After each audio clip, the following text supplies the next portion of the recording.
Hey guys, Sean here. So this is a video recommendation for a gentleman who goes by the name of Texas Shrugged. I'm sure some of you are familiar with him. He has a very informative channel, and his focus is more on the political stuff. He also talks about a variety of things, including Mandela effect. But he does have a more in-depth look at political situations and politics and religion are two things I tend to not get too much into on here. But yeah, but this is more of a political type of video for me at least. So yeah, so I'm going to put a link below to his channel as well as the specific video describing how it's obvious that Trump is a puppet, that he is not freely thinking for himself. And just to be straight with you guys, it's been apparent for a while, for me at least, that the presidency is generally a puppet show, is one way to describe it. But basically, if you want to be president of the United States, you essentially have to uh, proverbially sell your soul to the devil to get that position. Basically, you're not going to move up in the ranks into those high level positions unless your morality is severely compromised. If your morality is intact, you have no chance in this, the way things are designed now, to be something like the president of the United States. No chance. So your morality has to be severely compromised just to be even have a shot at that. But basically, yeah. So the presidency, a lot of times, whoever's the president, just because that's their title, that doesn't mean they're running the show for the American government. There can be other players in the government who have far more power because it's not about your title. It's more about your family, your bloodlines, and who you know. So there's a pecking order in the governments of the world, and it's not even close to organized in where it's the president, vice president, and down. No. So there are some countries, Russia, for example, with Putin, that the person who is in charge, on paper, so to speak, or in front of the camera, is not calling the shots. But in Russia, it seems like Putin it does call the shots. Certainly not in America. It is my understanding and belief that the last president who actually thought for themselves was JFK. And you see how he was treated for thinking for himself, doing his own thing. So yeah, so if you want to be president of the United States and help out the little people, the way things are set up now, that's not going to happen.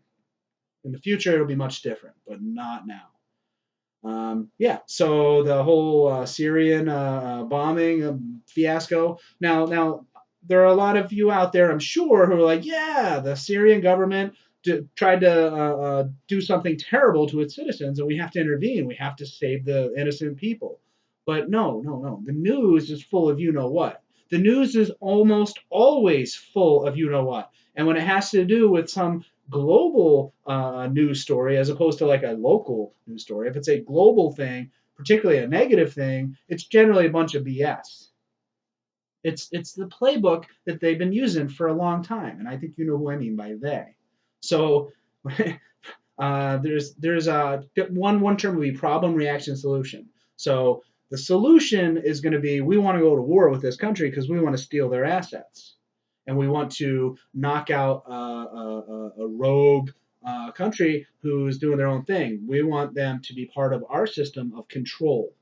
We want them to be part of our system of manipulation and control. So a free country, free meaning they aren't part of um, the elite, the Illuminati. There's different names for them. Those who have the most power, influence, and control over the institutions of the planet. Those who have influence over the militaries. Those who have influence over the medical system and the pharmaceutical companies, and it goes on and on.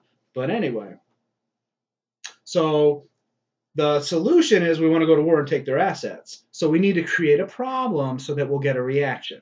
So we'll create the problem. We're going to do a fake attack and then blame the country that we do it in. So very rich and powerful people organized a group of people to go and do this chemical attack in Syria, and then the controlled media of the world can then point the finger and say it was their own government who did it to the people. So that's the problem. The reaction is people are like, "Oh my God, they're so bad! I can't believe they did that to their people." And then the solution is, "It's all right. We're going to bomb the shit out of them and send a whole crap ton of cruise missiles." So we're going to flex our muscles because we have to do what's right. But in reality, it's actually the opposite. We're not doing what's right. We're harming innocent people, continuously harming innocent people. Some people are very much in support of the United States and their military presence and their policies and the Middle East stuff, and are very much in disagreement with my take. And I respect and I value your disagreement and your position. It's important that everyone has a voice in this.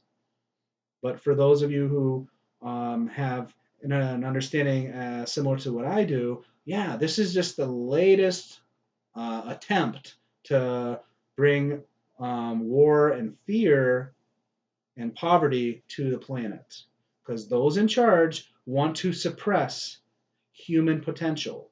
Those in charge want to make sure that human beings are not too much self empowered. Because then, if there's too many self empowered humans, and they're too self empowered to the point where they are moving past the need for the control system, then they move past the need for the control system, and the control system might not be around forever. And that is a major concern for those in charge. They don't want to lose what they have.